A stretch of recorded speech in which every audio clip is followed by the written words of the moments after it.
Hello and welcome back to episode 3 of the Rubbish Talk podcast. Thank you very much everyone for listening to our previous 2 episodes. Last week we interviewed Grant Keenan from Keenan Recycling, and we've got a really interesting guest again today. We have Amanda Stewart from WRC Recycling. So we've got a really great interview with Amanda, but before that myself and Alistair will run through our usual industry news roundup of the week. So hi Alistair. Good afternoon, Heather. You well? We're good. We've got a couple of topics that's actually taken on from our pre-episode ramble last week. So we're still on the topic, it seems to be the hot topic at the moment, of disposable vapes. And you'll hear Amanda as well also talk about it, unprompted, maybe add. So it's definitely a hot topic. So if you want to kick off with a bit of an update from what we discussed last week.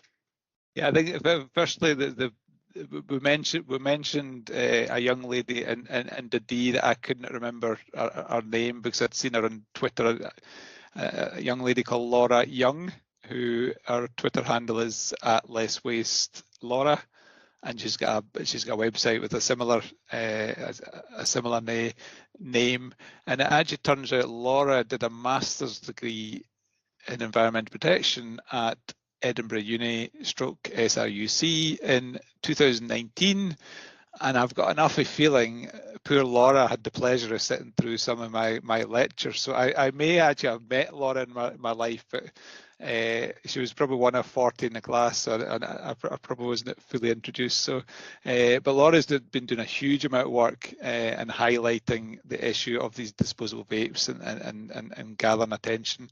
And what's really interesting is the Scottish Government has come out with an urgent review of the environmental impacts and management of these single-use vapes. And I think there does seem to be a bit of building opinion that they're maybe not best for the environment, and they're not best for people's health either, and maybe we should be controlling them in some shape or form. Yeah, it's interesting. We just had that discussion just over a week ago when we recorded the episode, and I think that was Thursday or Friday of last week that the Scottish Government came out and commissioned the urgent review. So yeah, it's definitely not a topic that's going away anytime soon, but it's good to see some movement on that. So as well as being a environmental issue from littering and so on, and a health impact on people from using vapes, it's obviously a big issue for the waste sector in terms of handling these materials, because sometimes we don't know that they're in the waste. There's batteries there, the batteries potentially can go on fire, and there's sort of video evidence of that happening. So from a waste management point of view, it's a huge potential issue. And then really in terms of the waste regulations, companies that are selling these vapes should be taking them back to the shops for proper recycling. So I think there's a bit more to run on disposable vapes and what's happening in the future. Just out of interest, we're part of the Switch network, so we'll put the link up on the website. The Switch is to promote health and safety and training within the waste sector, and they've actually got a webinar on Thursday the 23rd of February, and I think, I've not got the time in front of me, I think it's probably about 10:30, 11 o'clock in the morning, which is hosted in Teams, and a guy called Scott Butler from Material Focus will be delivering that webinar on vapes, and he'll go into the sort of waste management implications and the health and safety issues of vapes, and that's a free to attend webinar if anybody's interested, but we will put the link on the show notes. Yeah, absolutely. I think that's a good one to come along. We've talked about it a lot, but I think Scott will be able to give us a good overview of the material breakdown and the waste implications. So, yep, we'll put all the details in the notes for everyone, or you can go on switchforum.org.uk and you can get all the information on their website as well and sign up from there. So next topic was another one, a kind of update since last week. We seem to be right on the ball with these because everything we talk about is then hitting the headlines again, so we've got plenty to discuss, but we've saw this week as well an update on the deposit return scheme, and we've kind of been an announcement that it's in plans for England and Wales for October 2025, so significantly behind Scotland. You're all things going well, is due to launch in August of this year. So 2025 for England and Wales. And you can imagine the delight producers of plastic bottles and glass bottles have that England and Wales is starting October 25 and Scotland starting August this year.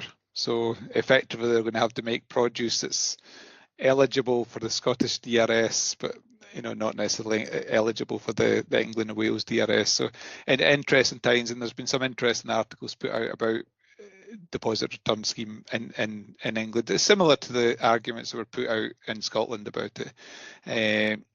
One of the interesting things that's happening is the Small Grocers Federation, they're actually mounting a legal action against the deposit return scheme, and that's currently going through the courts at the moment. So that'll be interesting to see how that pans out.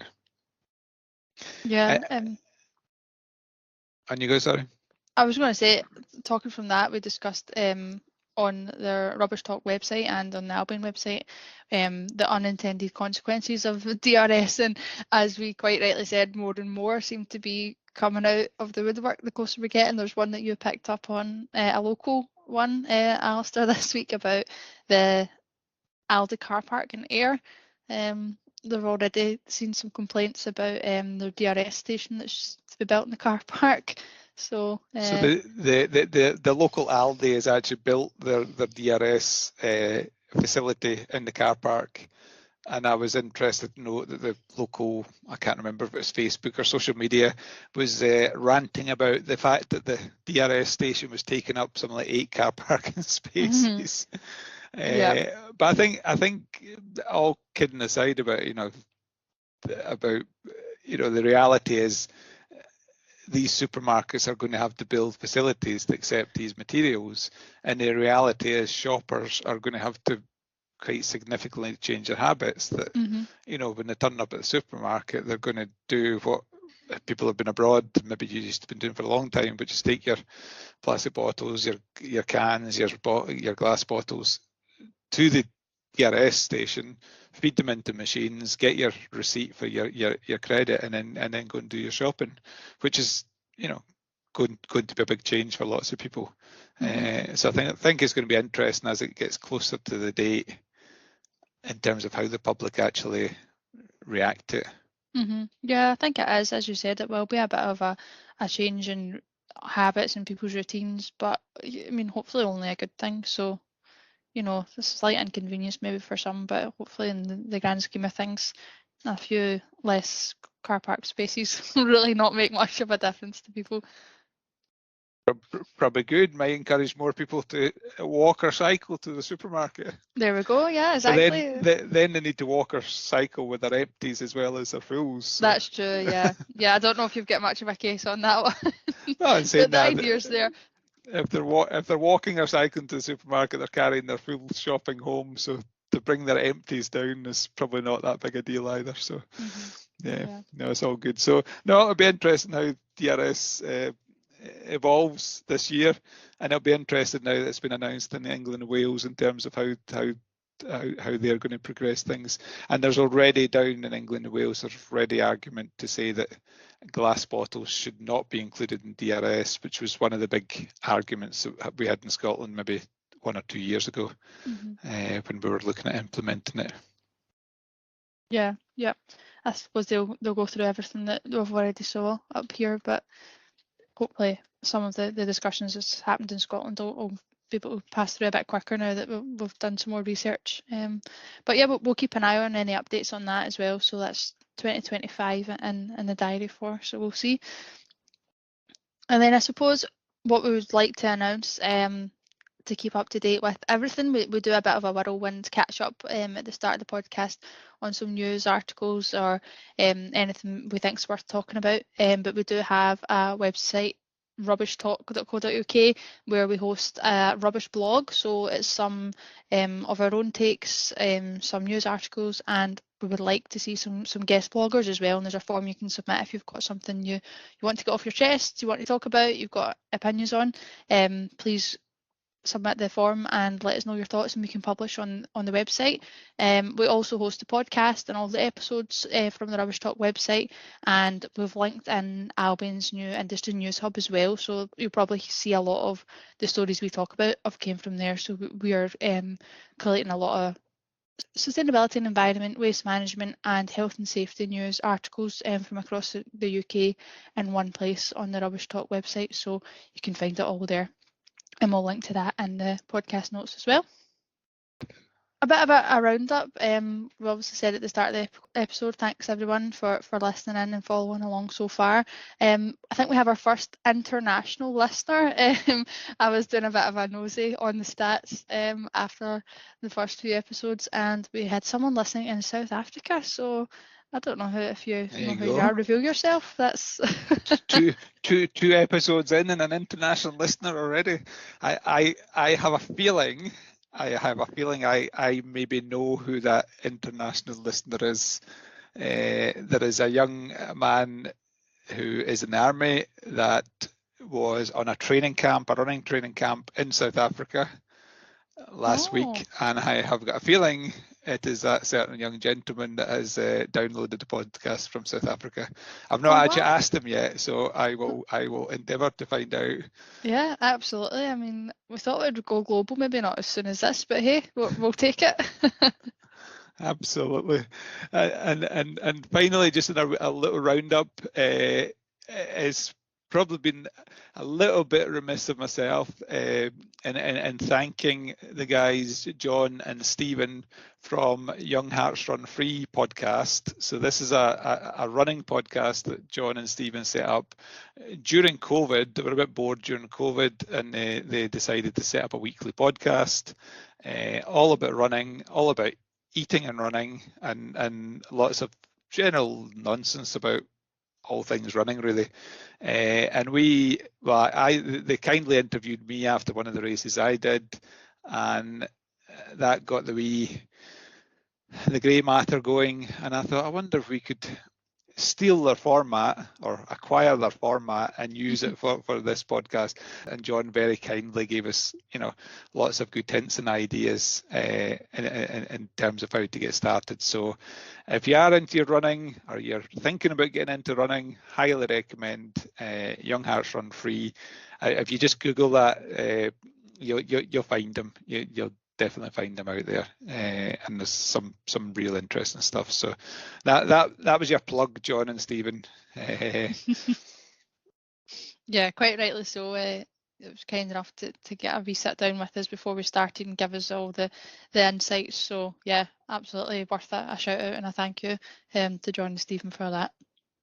Finally, we have got our guest today, Amanda Stewart, who is the Safety, Health, Environment and Quality Manager for a company called WRC.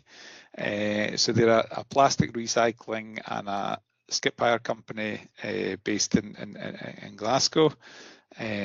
So we had a good whirlwind tour of Amanda's career to date. And where she looks to the future. So and enjoy the next 35 minutes with Amanda. Thank you.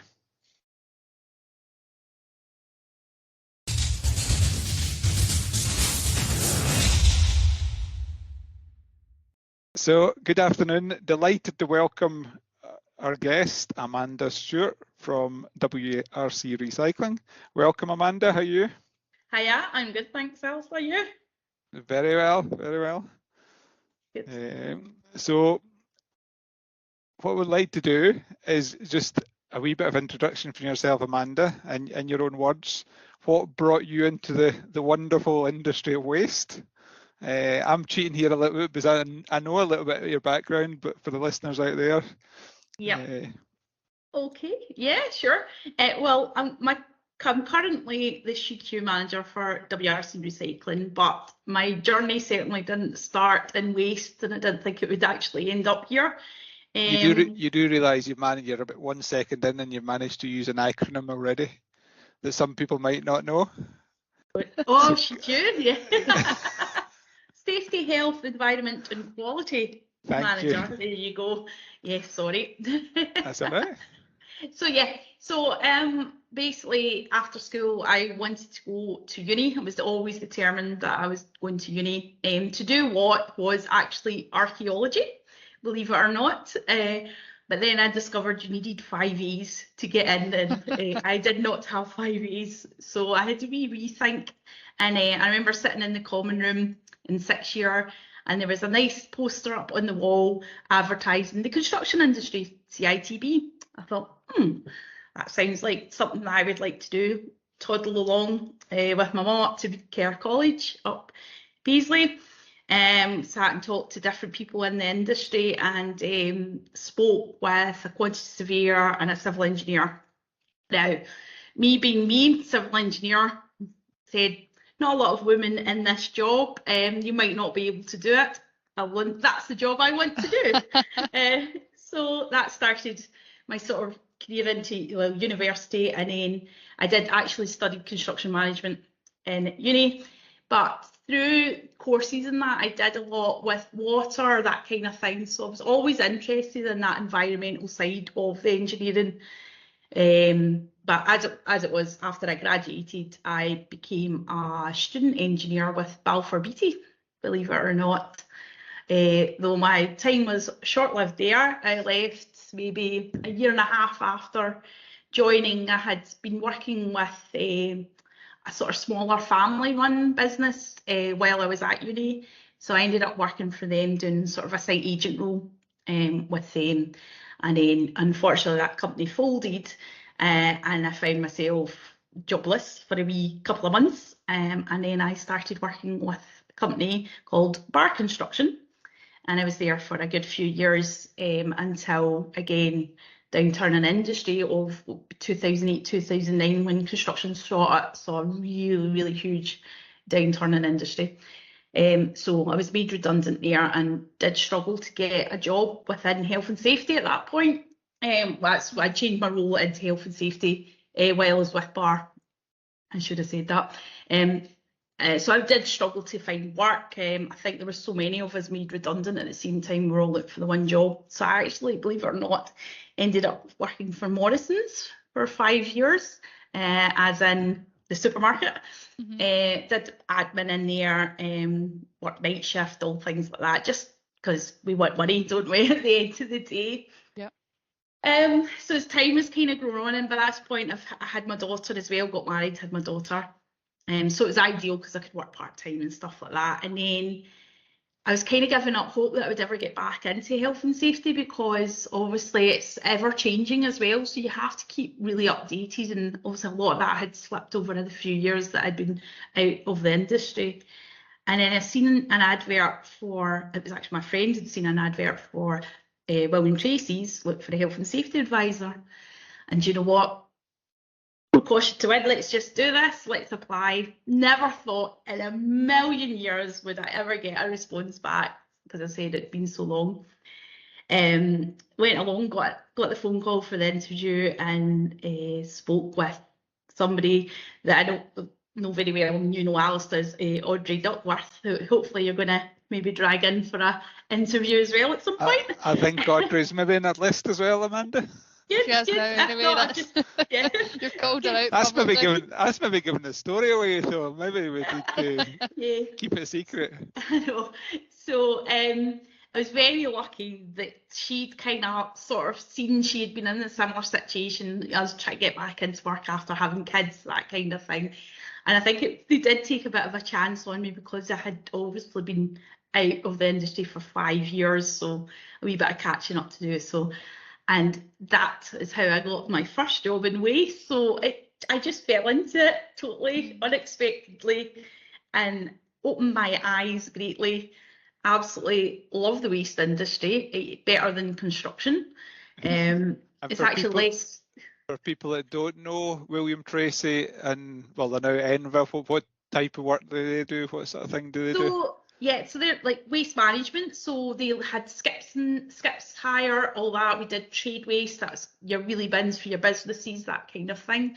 And they had 4 sites. Well, when it was William Tracy, it was 4 sites. So we'd Irvine, Linwood, Glenrothes and Newbridge. So, and they all were just like waste transfer sites, some of them were, and we did a lot of processing, especially at Linwoods, where we had a variety of different areas. We had timber, so we brought in scrap timber and it got shredded into animal bed and all this kind of thing. Got sent off to, back to companies to get made into your chipboard, that kind of thing. There was, I'm going to use some jargon, I'll just be very careful. We had what we called there was the MRF and the dirty MRF, so that's a mixed recycling facility, and we just differentiated between the two. So that was the sort of household waste would go in to the cleaner MRF, and it would just separate all the different materials, your plastics from your paper and all that, and anything that shouldn't be in there as well we would take out. And the same essentially was the dirty MRF, as we called it, but that would maybe your construction material, your heavier material, so it would sort out more your brick, soils, as well as plastics, timber, but it's more your bigger items. That's where you would find your sofas and stuff like that. They'll have to be careful now. Sofas is obviously a different story to get into that we're not going to discuss today. I think we maybe touched on that in previous ones, and we're promising to cover that maybe later on. Good stuff. Yeah. So yeah, it was quite a dive into the deep end of the waste industry. We also had a couple of already filled in landfills that were no more, so we looked between the team there, we looked after them as well. So yeah, definitely it was an eye opener into exactly what happens after you close that wheelie bin lid in the house. And eventually, I was there for 5 years. The opportunity came up here at WRC to take on more the manager role, and came along, and obviously they must have liked me at some point, so I'm here. And yeah, and so that's basically my journey, how I ended up in waste. And at any time were you thinking, oh, I don't want to go into waste management, or was that not really was it more that you had an opportunity of getting back to do the work you wanted to do, and what the industry didn't really matter? Would that be? Yeah, I think for me at that point, it was that opportunity to get back into health and safety more than anything. But I think there was always that underlying environment part of me so it was just the perfect job. And I think I did, way back 10, 15 years ago, I had no idea that this kind of job existed. I didn't even think. I mean, I used to phone in William Tracy to put my skips on my site, you know, and I would segregate my waste. I would do your site waste management plans. I would, you know, so I was always involved in that. Never really thought what happened afterwards. So I think that's been the kind of interesting thing. But no, I think it was just the opportunity for me for the health and safety side of it. Yeah. And now I'm in, you obviously have to be more environmental as well. I think that goes with any role in health and safety nowadays, no matter what industry you're in. But yeah, I think it's certainly a bit warmer than construction, because I do get, like, I've got a nice inside building here, so that's quite good. So I'm not stuck outside the whole time, so yeah, that's always a bonus. That's interesting, Amanda, as you said that. We talk quite a lot and have discussions about, you know, how to kind of promote or, you know, get the word out there about the waste management industry and how to get people into the sector. But it's funny, coming from your perspective, you worked so close to it, and even you're saying you didn't quite realise you know, what it was or what kind of jobs there was. So it just goes to show there's kind of a lot more, you know, we could be done. Someone in your position still going, oh, I didn't quite know, you know, how do you begin to tell someone who has no idea? It's quite funny. How do we tell it? Sorry, Amanda. How do we tell that school leaver like you? Yeah, I was going to say all these years ago, but it's not that many years ago. Well, no, we don't need to discuss how many years ago that was. But from an industry point of view, how do we attract that school leaver? You know, you saw the CITB thing and got you into construction. Yep. You know, is that something the waste and resource sector needs to do as well? I 100% do. I really do think. I think there's so many people in this industry, as hopefully we'll see as they come onto these podcasts, that are so passionate about their jobs that they make you want to work in the industry. And I think, as I say, working with Audrey, not that I'm keep dropping her name in or anything, but she was so passionate about environment, you couldn't help but, and you know, feel that way as well. And so yeah, I do think it is I think it's be a great opportunity to take this round to schools, or you know, certainly the 6 years or whatever, and here's so many different jobs that you can do, and you don't need to go to uni, you know what I mean? It's not necessary you need to have a degree or anything like that. And we know there's opportunities to have your apprentices, the modern apprentices in the workplace now, and there's the certain, like the environmental stuff, you don't need to be going to college to do it. You can do it at work, the NVQ level or whatever it is, the equivalent nowadays. Because I don't even want to say standard grades or anything, because I don't think that even exists anymore. So that, you know, you're kind of guessing my age now. So just, you know. We'll move on that. We'll move swiftly on. We'll move swiftly on. So in terms of your career, if you like, what has there been a favourite role you've had, you know, through your journey, or has it just evolved over time and every bit's a favourite bit as it changes? I'll tell you something, for me it's always been the people. The people make the job and make the role. And the last one was with William Chase and Enva. I worked in a team. There was another health and safety advisor, there was the health and safety manager, and we had our health and safety admin, and the four of us were just, it was such a great team, and it was, and we had fun with it as well, do you know what I mean? But you know, as time went on, we obviously moved on to other roles as well. So if there was ever a team I'd work with again, it would certainly be that lot. So hopefully their ears are burning as I'm saying this to them. They'll know who they are, won't they? Yeah, they know who they are. But yeah, but I love the opportunities I have in my role right now. It's, you know, quite a relatively new company. It's a small company here at WRC. Don't get me wrong, they've been around since 2009, but we've just evolved, and they're still evolving. And see, to be part of that absolute excitement of the newness of things and getting involved and building new plan and putting in, you know, new processes, you don't often get that. Sometimes you've come in and everything's done for you, and you're just making sure that it's all working, whereas I'm developing the management systems for everything as well. So it's taking time, but we're getting there. Yeah, so like this is really exciting part of my journey right now. And I think as well as it's getting older as well, you don't think that these opportunities still appear, but they do, and that's been quite good for me. I think that's quite a common thing around the waste industry, Amanda. I think you know there's a lot of change in the sector. There's a lot of, you know, companies are quite, they adapt, they put new processes in and so on. Yeah. You know, and there does always seem to be change, which I think's what I find interesting as well. That change is always happening. Yeah, definitely.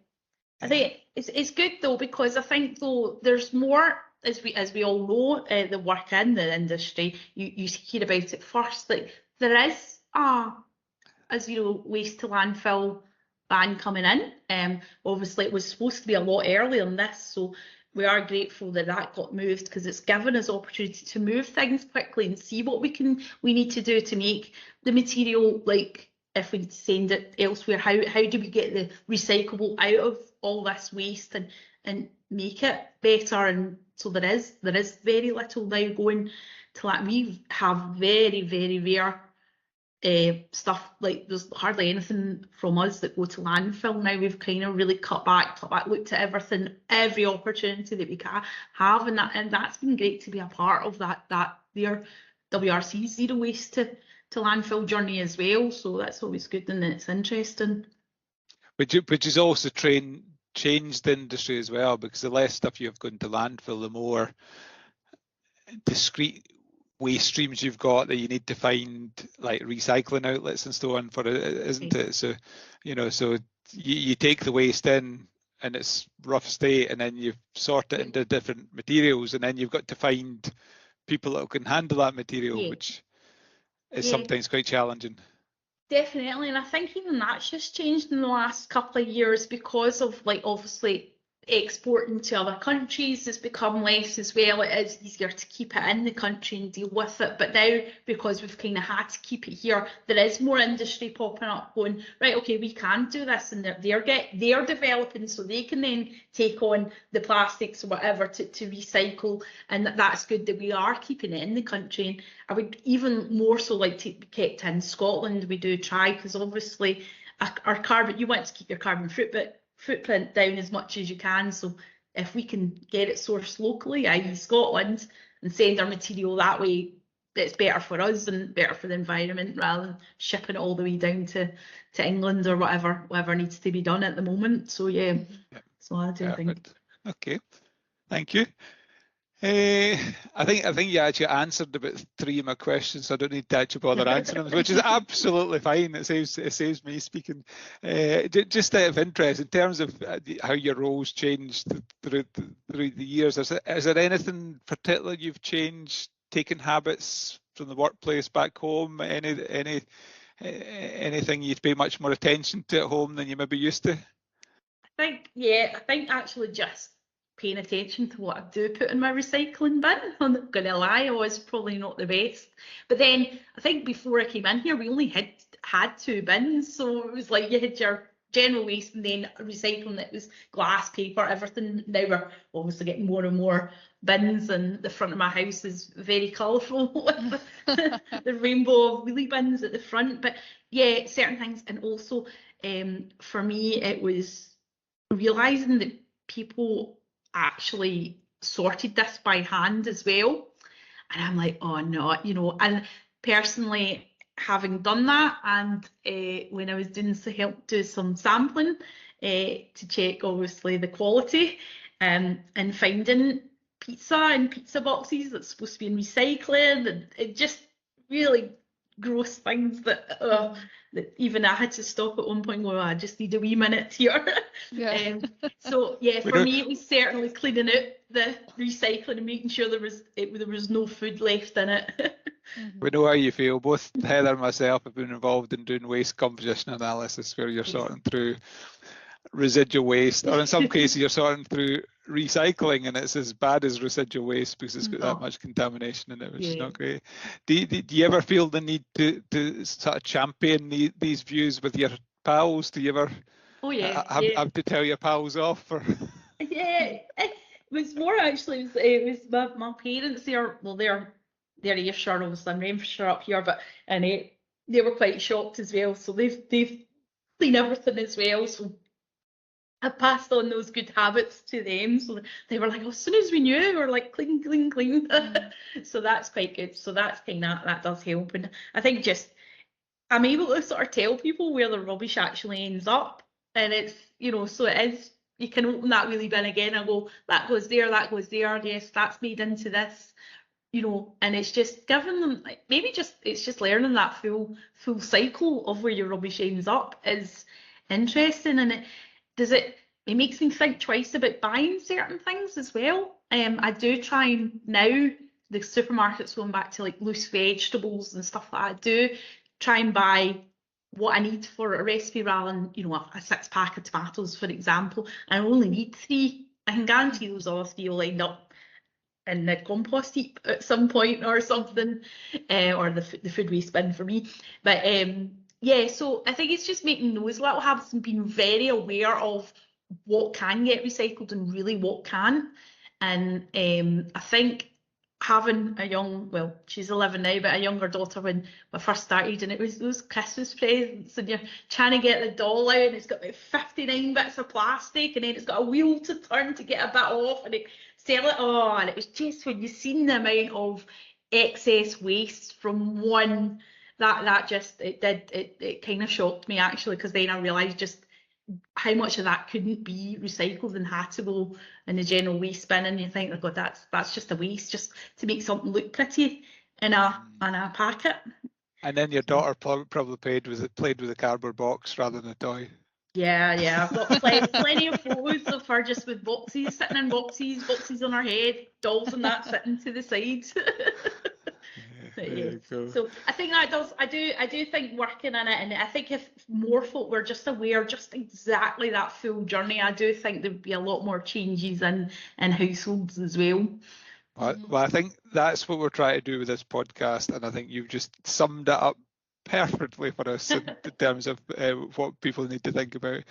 So obviously you've got a busy role where there's lots of change. What do you do to get away from work to relax? Yeah, so for me, I actually, believe it or not quite at the moment, because I let it lapse over Christmas, but I do enjoy going to the gym, and I actually do weightlifting. So Cool. yes, that's quite good. So if you've had a bad day the day before, it's quite good to go and lift some heavy weights and slam them down on the floor. Well, a lot of folk will be like, you shouldn't slam them on the floor, but yeah, it's good fun. It certainly relieves the tension if it's been a bit of a stressful week or whatever. So that's what I do. And then obviously I've got my family as well, so it's like chill out time at the weekend, work as when 5 o'clock on a Friday, that's it, work's over. You're off. And then, yeah, absolutely, until that laptop gets opened again at 8 o'clock on a Monday morning. And I think it's so important to take those 2 days off. And even throughout my roles, I'm always encouraging my bosses, my managers, leave that work mobile phone and see 2 days ain't going to make no difference. Ain't gonna, you've plenty of other people to help you. And I think it's just trying to encourage that, especially through my health and safety role, is to encourage obviously this mental well-being. I think it's so important as well on that side. So yeah, that's certainly what I do. Switch off and work out. Perfect. As somebody that goes to the gym as well at the moment, the gyms in Januaries are quite interesting places, because I think if you could capture all the energy that people are expelling in gyms in January, it would power the whole of the UK. The sad bit about it is generally you just see them in January, and in a couple of weeks' time they'll all have vanished. So you just sometimes wish people just took it a little bit easier and just sort of built up gradually and kept a routine rather than appearing in the first 2 weeks of January. But it's always interesting. It's always interesting. So in terms of yourself, what's your thoughts for you're obviously busy and happy at WRC. What are you thinking for the next, I'm going to say 30 years, Amanda, but I might give your age away. I'll hopefully be retired. Goodness, but then I don't know, and they're not putting the retirement age up. I'll think I'll still be working when I'm at 70. So I am just absolutely loving the journey currently. So it's just carry on with this and just really, really help put WRC Recycling on the map. I think we've just grown so much in the last few years. It's when I started in 2019 here, we had like 30 all-in employees. We're now at 60, so that's some growth. And it's, as I say, it's just making sure that everything is right, health and safety wise as well, just as important, as well as the environment. So keeping the company right on the environmental side. And so I think my work's cut out. So I'm thinking quite happy just to ride along here for a while. Yeah, no, that's good. That's good. It's a big role because as you're aware, the health and the waste sector has not got a good reputation in terms of health and safety, and there's a lot of organisations doing a lot of good work to try and sort of improve on that record. So we are a high risk industry. Yeah, it's a scary industry as well. Obviously, I have investigated accidents in this role and previous roles as well, and it's one of these things. I think as well, the plant and equipment that we were using previously was never meant for this industry. So it's maybe been like a hodgepodge job from the agricultural industry, from the forestry industry, from quarrying even. But now you see the companies in these, like we obviously got the new mixed recycling facility built in here in Chinnan, and it's it's all made to deal with waste. So it's quite exciting to see that as well, that technology has come on, and that in itself makes it safer as well, because you know that these are all built in to do the job that it's intended to do.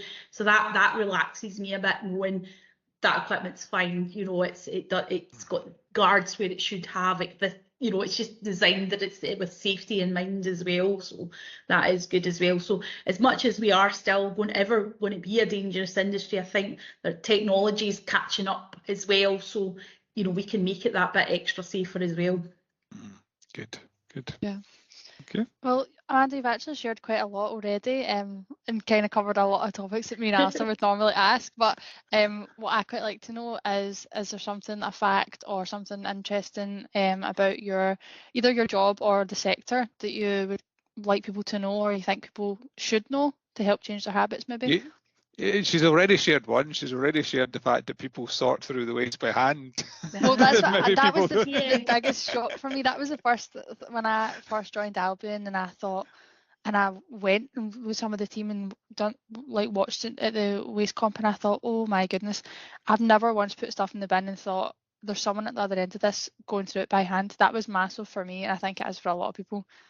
Yeah, actually, I think that was probably my biggest shocker coming into the industry, and it is when I explain that to a lot of people.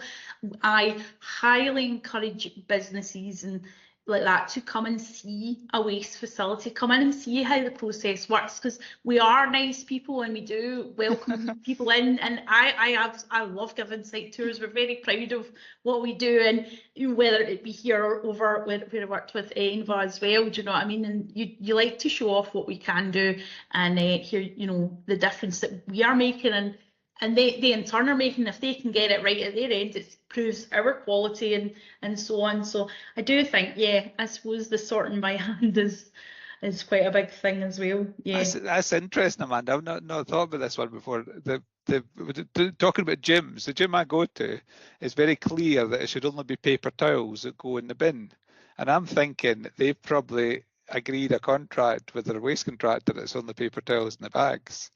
But I know for a fact that people put all sorts of stuff in these bins. Yeah. Or you know what it's like. I think it depends on who the certainly I know local councils do. They open the bins and they'll check, and then you'll get tagged and all that. So you just don't want that hassle, because you know our wheelie bins only get emptied every 2 weeks here, or sometimes it's actually more than that. I think it's every 4 weeks for your recycling. So you don't want to be sitting with a full bin with a tag, because then you have to then dispose of it yourself. So just get it right the first time, and then you're saving the hassle. But that's why they're doing it. It's not to make anyone's life difficult. It's just you put in a black bag. We don't know what's in that black bag. So it could have quite a lot of food waste, it could have liquid waste. You put that in, you're putting it through shredders, you're putting it through, you know, various bits of plastic. That's contaminating that whole material. So that whole load is contaminated. So whatever tonnage is in there is absolutely wasted, and we can't recycle it once it gets damaged. So I do think it's so important to just keep them separate, you know, just put the black bag, you know, keep it away from the recycling, because we have to just contaminate it, because we don't know what's in that bag, and it's sometimes not worth the risk of having a peek inside either. So yeah. Yeah. I suppose from that, we've actually covered it as well. There's a lot of habits and things that we naturally talk about. I think maybe people don't realise if you're not in the industry, but do you have maybe one habit or a change that you would like to share, like with the public, which could improve either their management of waste or improve their recycling or attitude towards it? Just kind of one thing that you think is easy enough to apply. One thing, see, that's we've got a list of 10. You can give us them all if you get more. Stop buying your daughter rubbish presents. Yeah. I generally think before you buy. I do think that's a very strong thing, because just look at what you're throwing out, especially food waste as well is quite obviously high. Look at the packaging, just look at the things you're picking up.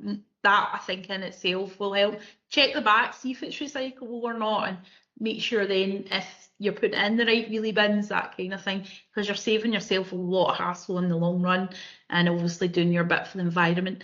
And I know a lot of people go, oh, it's just one, I'm just one person. But if we all think that way, we're just not going to get anywhere. So we've all got to think, if I do my bit, the next person will do their bit, and so on and so on. And hopefully that we do educate everyone in the wonderful world of waste. Yeah, that's one step at a time. And as you said, it all starts from what you buy. And if you stop buying it, they'll stop making it, or they'll change what they're packaging it with. So yeah, I think that's a great one and easy enough to do.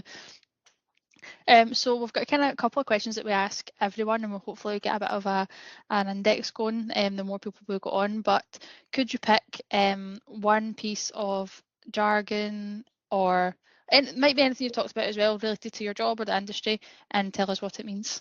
Okay, so it's kind of three things, but they're all similar. Okay, so obviously WRC, we're known for our plastic recycling here. So it was a big shock to me just how much different levels of plastic there is. You know, me coming from a company when you had one codes for plastic going out, and now you've got loads. So is the HDPE and you've got NDPE and LDPE. So basically the HL and M in each of them is high, low, medium. And then the DPE part of it is your density, so HD, high density, and the PE bit is just for, let's see if I can say this now, polyethylene. So that's it. So in short, HDPE is your strong, rigid plastics, so the really tough plastics, the good stuff. Your medium one is NDPE, and that's like your drainage pipes, more the flexible stuff, so you could bend it a wee bit. And then your LDPE is low density, which is like polythene, so it's lighter, a wee bit more rippable, that kind of thing, and that's how you know the different grades. So there you go. That's good. Yeah, now you say that, you can envision the letters on the back of certain bits of plastic and things. Now everyone will know what it is.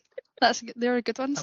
And why is it important, Amanda, for people, not for people to know that, but for you to know the different types?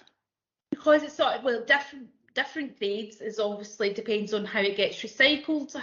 So for me, the HDPE will get shredded, and sometimes it has to go through two processes for that because it's thicker. So we'll get it maybe shredded and then granulated, whereas the NDPE will just get granulated because it's light enough to go through the first time, and then your light stuff would probably just get baled in here and dealt with someone that would recycle that within another company.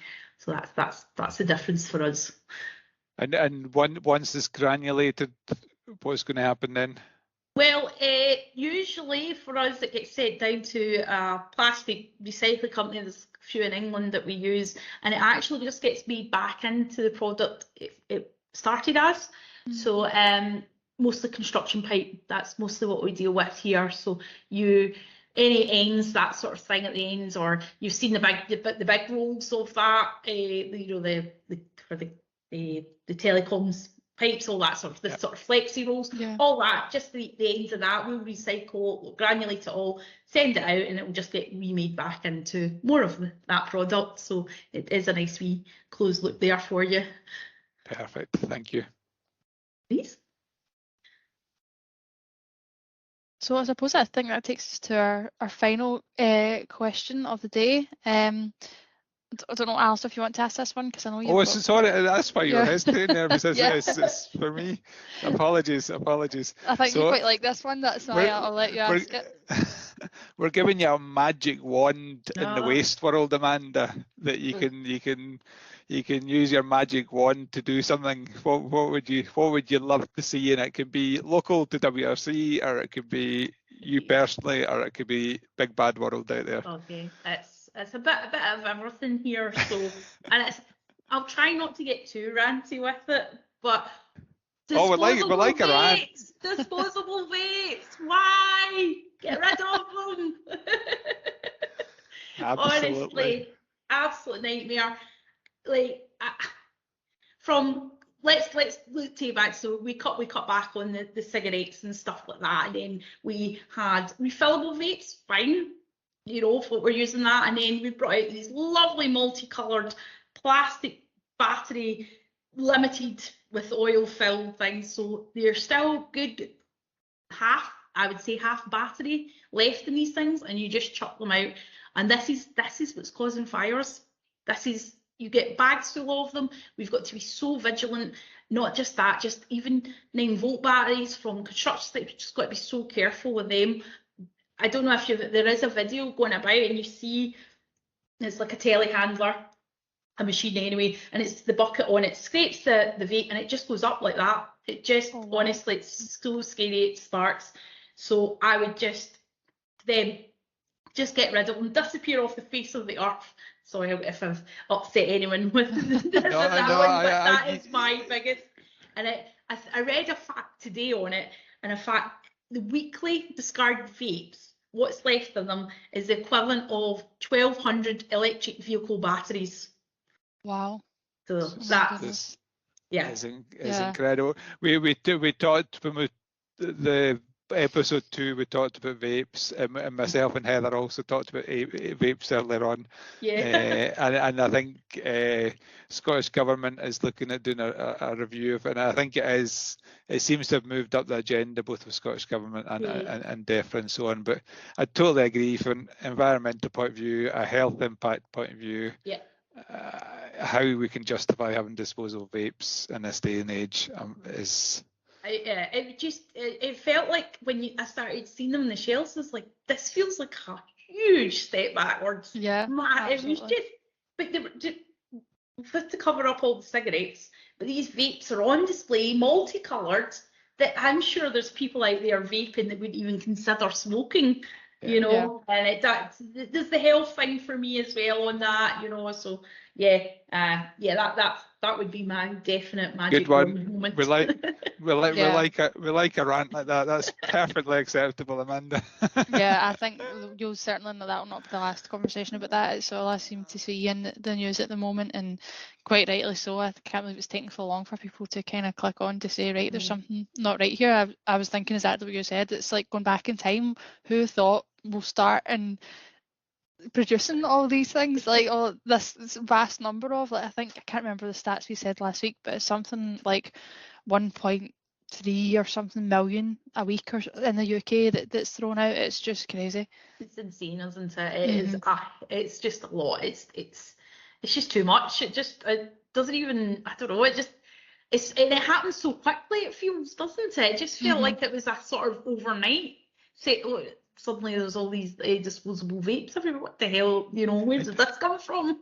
You're right, it does seem to have sprung up to a certain extent, and you see that if you walk down the high street now, there's, you know, any high street, there's 3 or 4 shops selling vapes, which if you go back 2 or 3 years ago, there was probably no shops selling vapes. Absolutely. So it's a difficult one. I think the challenge is, how do you ban some of that? I think that's the challenge. It needs UK, Scottish Government to, you know, do what they need to do to make that happen. So perfect. Yeah. Okay. Well, I think we'll all agree with that one. That's very on trend. You're allowed that rant. We'll totally agree with that rant. Yeah. All right. Absolutely. Well, I think that's us run out of our questions. You'll be glad to know, Amanda. Thank you very much for sharing your journey with us.